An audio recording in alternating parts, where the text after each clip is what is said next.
Welcome students. In this session, we look into the topic insulating materials. Insulating materials are those which obstruct the flow of current. They form ionic bonds. They have low conductivity of the order of 10 to the power of minus 18 to 10 to the power of minus 10 mho per centimeter, and they have high resistivity of the order of 10 to the power of 12 to 10 to the power of 18 ohm meters. They are available in solid, liquid and gaseous forms in large varieties like plastic used for plug, porcelain used for overhead transmission lines, insulating oil used in transformers, air used between the conductors in overhead transmission lines, and also in all domestic and commercial electrical equipment to isolate the conductor from earth or body. The insulating materials offer very high resistance to the flow of electric current.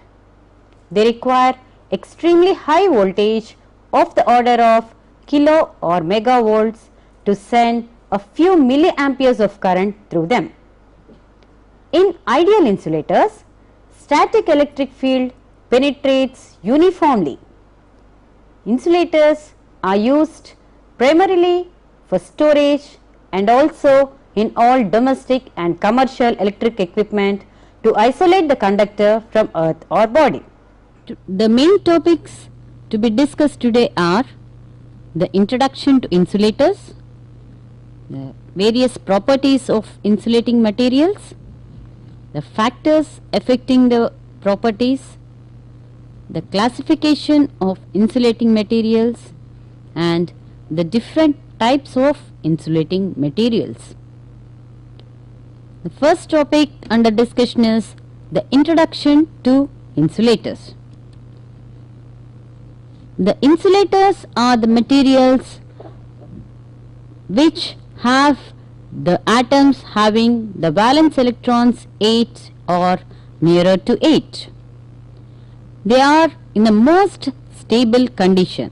So, when the valence electrons are 8, obviously the atom is in a stable condition.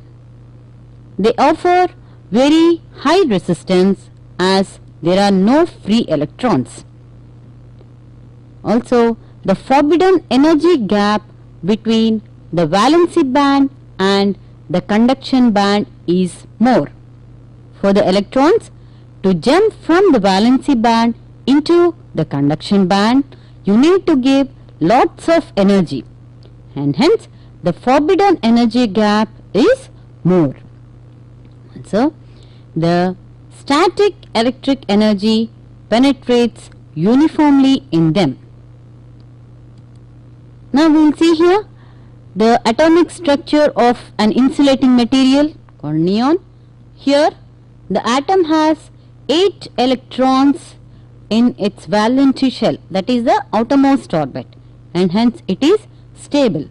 It can be considered as an insulator. Also, the atoms like fluorine, which have 7 electrons in their outermost orbit in the valence shell, can be classified as a insulators because when they don't have any free electrons.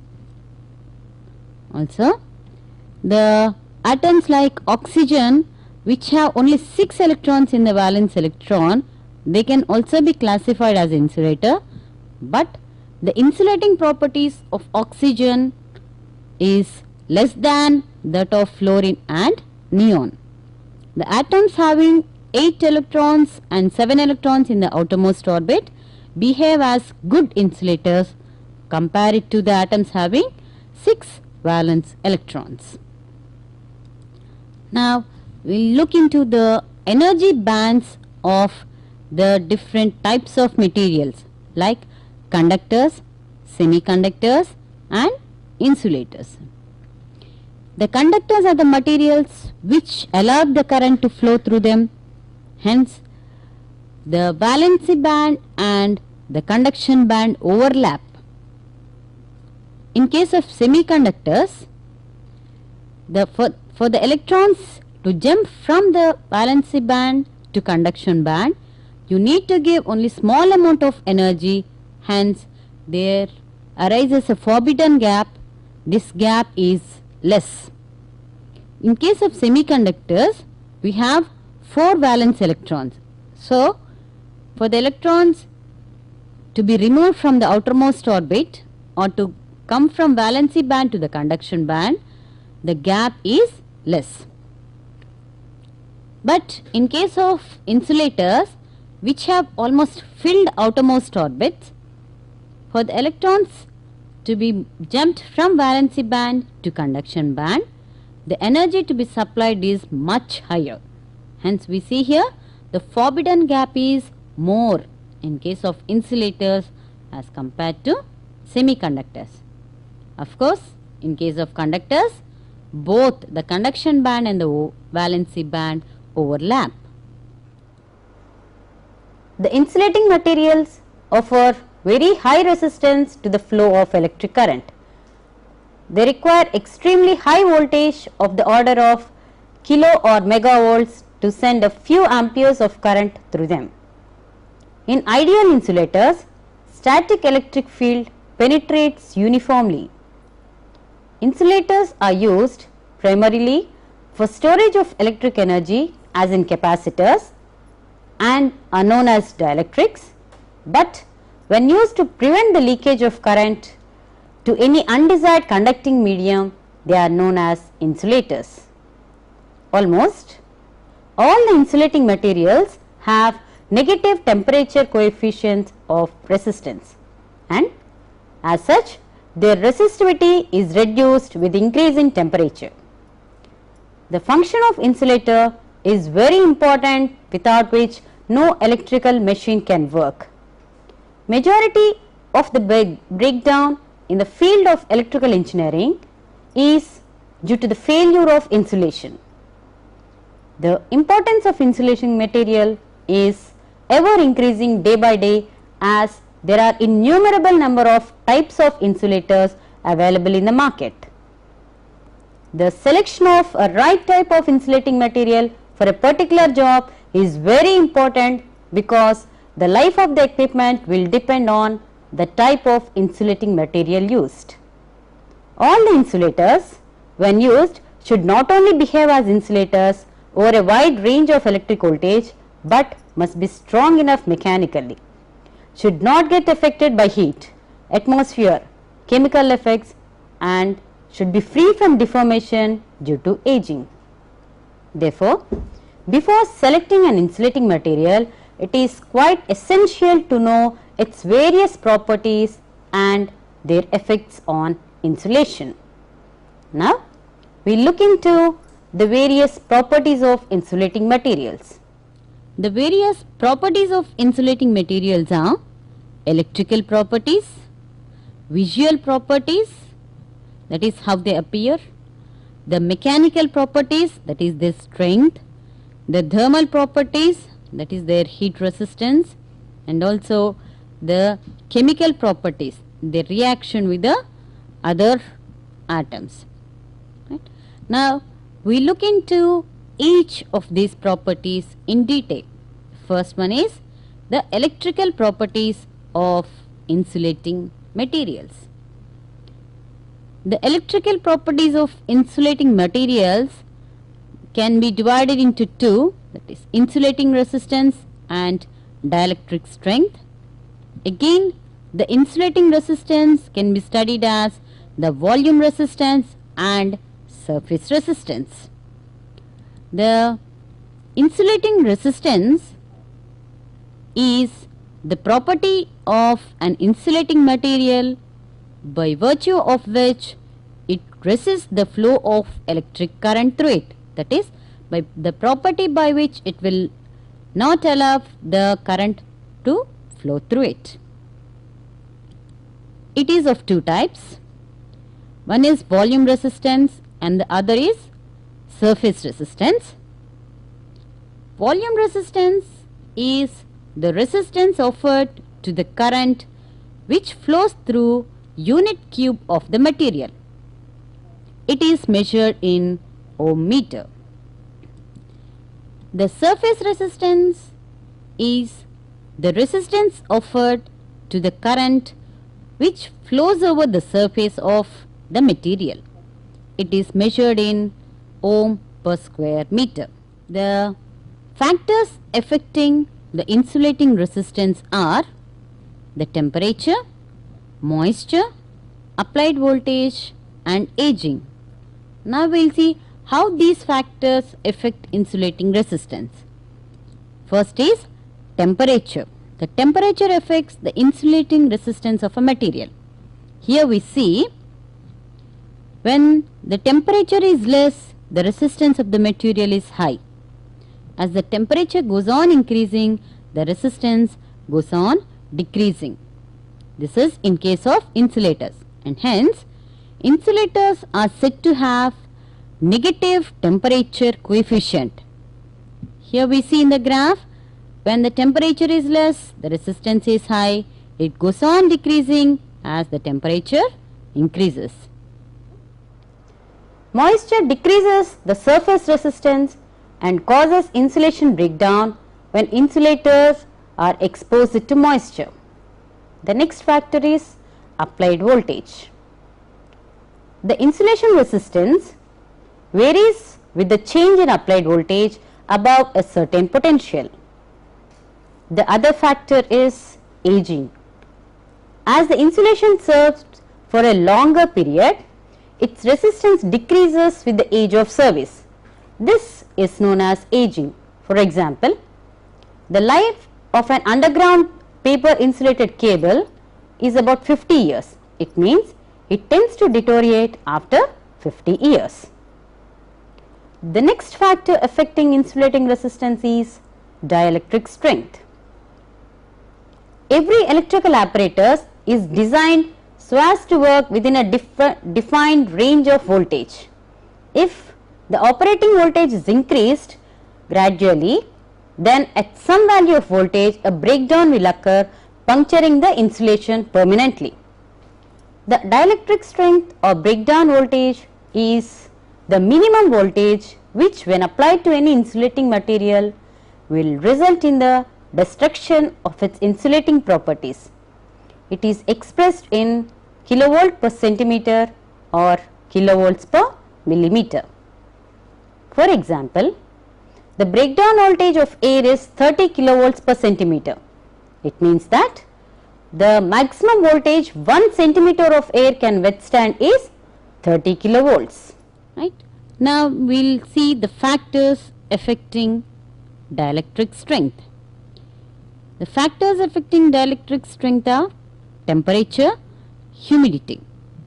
First, when the air is used as a dielectric, the dielectric strength decreases when the temperature is increased. When the temperature increases, the dielectric strength of the material decreases when air is used as an insulator. But for a liquid dielectric, the effect varies with the type of the oil and its viscosity. It depends upon the type of the oil and its viscosity of the liquid. The next factor affecting dielectric strength is humidity. It decreases the value of dielectric strength. When there is a humidity present, the humidity present decreases the value of the dielectric strength of the insulator. Now we will see what is dielectric loss. When AC voltage is impressed on the insulating material, the loss appearing in the form of heat due to the reversal of electric stresses leading to the molecular rearrangement is known as dielectric loss. So, when AC voltage is applied, because of its positive and negative nature, there will be reversals of molecular arrangement and hence heat is developed due to collision of molecules. The heat loss due to this is called dielectric loss. Now we look into the visual properties of insulating material. The visual properties of insulating material are appearance, color and its crystallinity. Now we look into the mechanical properties of insulating materials. The mechanical properties such as impact strength, tensile strength, toughness, hardness, elongation, flexibility, abrasion resistance, etc. have to be considered when choosing an insulating material. Also, the machinability and resistance to splitting are equally important. In case of varnished products, the bonding property of varnish is important. Some of the mechanical properties which are to be taken care of while selecting the insulating material are: first is tension and compression, the next is resistance to abrasion, tear, shear and impact, the next is viscosity, porosity, solubility, moisture absorption, machinability and moldability. We look into each of these in detail. Tension and compression. The conductors of transmission and distribution system and overhead lines are supported by means of insulators to avoid leakage of current through the supports to the earth. When a tension exists on it, it should be able to withstand and should not give away mechanically. The next factor is resistance to abrasion, tear, shear and impact. Take the case of an insulator used between the commutator segments, which are subjected to abrasive action, that is, the effect of the insulation caused by scraping during the running of the motor. The insulating material must be able to withstand these forces, hence it should be hard and mechanically strong. In case of insulation materials which are subjected to tear, shear or impact, the damage caused to them will completely put the system out of control and sometimes out of stability. In such cases, the insulating material should be capable of withstanding all such forces. The next mechanical property is viscosity. In liquid insulators, viscosity plays an important role. It affects the manufacturing process. For example, in paper insulated cables, the temperature at which the oil penetrates through the paper will depend on its viscosity. Low viscosity liquids are more mobile and hence helps in transmission of heat by easy circulation, as in the case of power transformers and switchgears. Liquid insulators should not contain impurities, as it will also affect the viscosity and the performance. Now the next mechanical property is porosity. In solid insulators like pole insulators used for transmission and distribution lines, high porosity will increase the moisture holding capacity, which is not a desired quality because it adversely affects the electrical properties of the insulator. Therefore, high porosity is not a desired factor, but in certain other applications like in paper, which is to be impregnated with oil to increase its insulating properties or to improve its insulating capacity, high porosity is desirable and advantageous. Therefore, this factor should be visualized with respect to application. The next mechanical property is solubility. Certain insulating materials like varnish should be applied only after it is dissolved in proper solvents like acetone.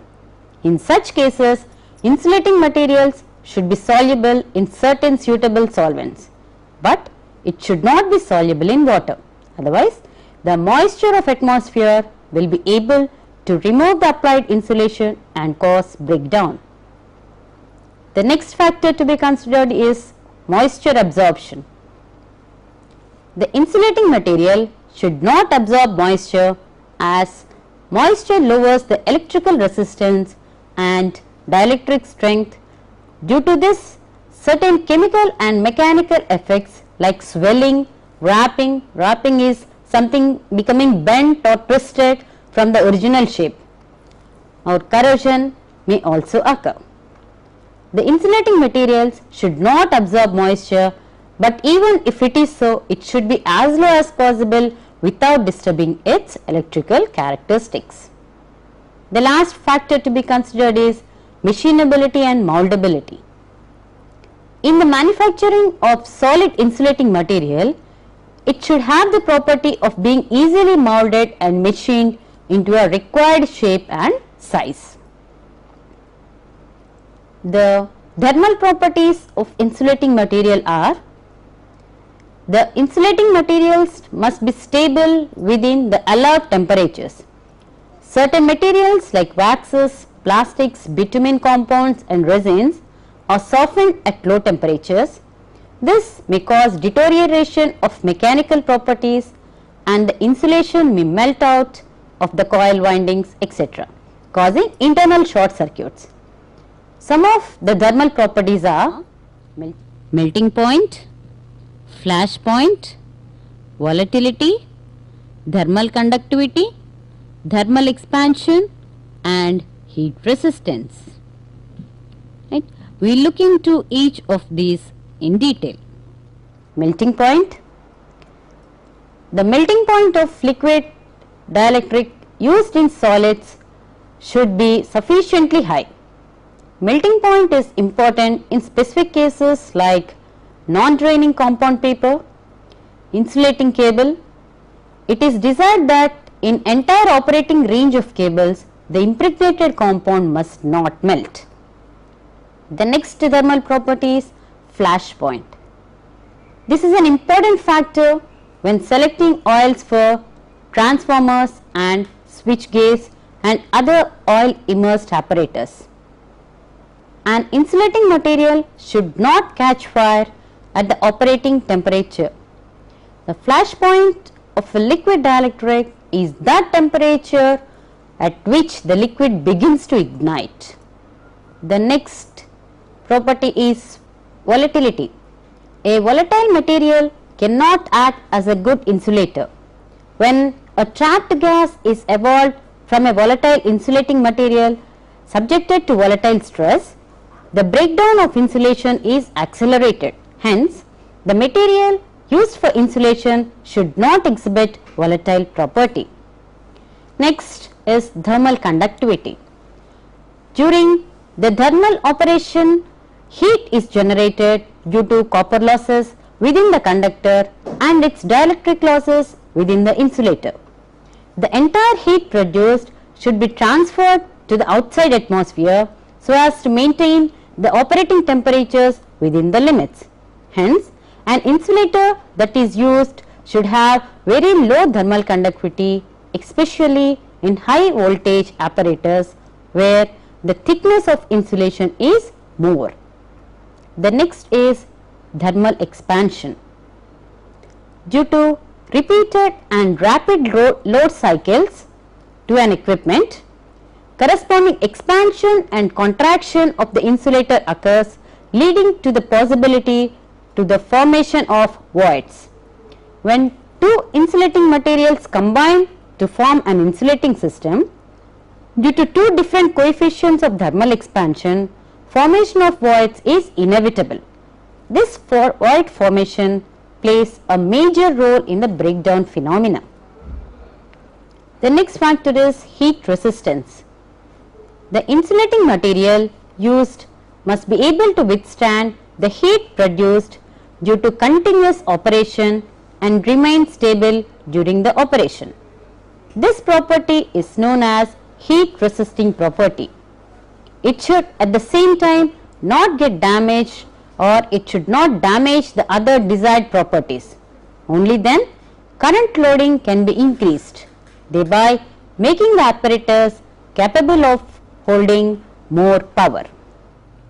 The next is The chemical properties of insulating materials. The various chemical properties of insulating materials are resistance to external chemical effects, effects on other materials, like how the insulating material gets affected by the other materials nearby, the chemical changes in the material, hygroscopicity and aging. Right? We look into each one of them. The resistance to external chemical effects. Insulating material should be chemically stable and offer chemical resistance to oils, solvents, acids, alkalis, and oxidation and hydrolysis should not occur in the insulation even under adverse conditions. Effects on other materials. The effects on materials in contact with the insulator should not be damaging, and they should not have any direct solvent action on this material. The next is chemical changes in the material. Certain chemical changes may take place in the material itself during use, but its properties should not deteriorate. For example, oxidation included in varnish from dryers, acidity in oils, paper and cotton, chemical instability in synthetic resins or vulcanization of rubber. Hygroscopicity. Many insulators come in contact with atmosphere either during manufacture or during operation or both. The contact of insulation with atmosphere is often so complete that even the less chemically aggressive atmosphere can prove a threat to smooth running apparatus. The last factor is aging. Aging is the long term effect of heat, chemical action and voltage application. These factors decide the natural life of insulators and hence or of an electrical apparatus. So far in this session we have seen what are insulating materials, their properties and the factors affecting the various properties. Okay students, till we meet again, goodbye. Further clarification, contact the Additional Secretary, State Board of Technical Education and Training, 7th floor, BRKR Bhavan, Tank Bund Road, Hyderabad 500063. Fax 040 322 0546.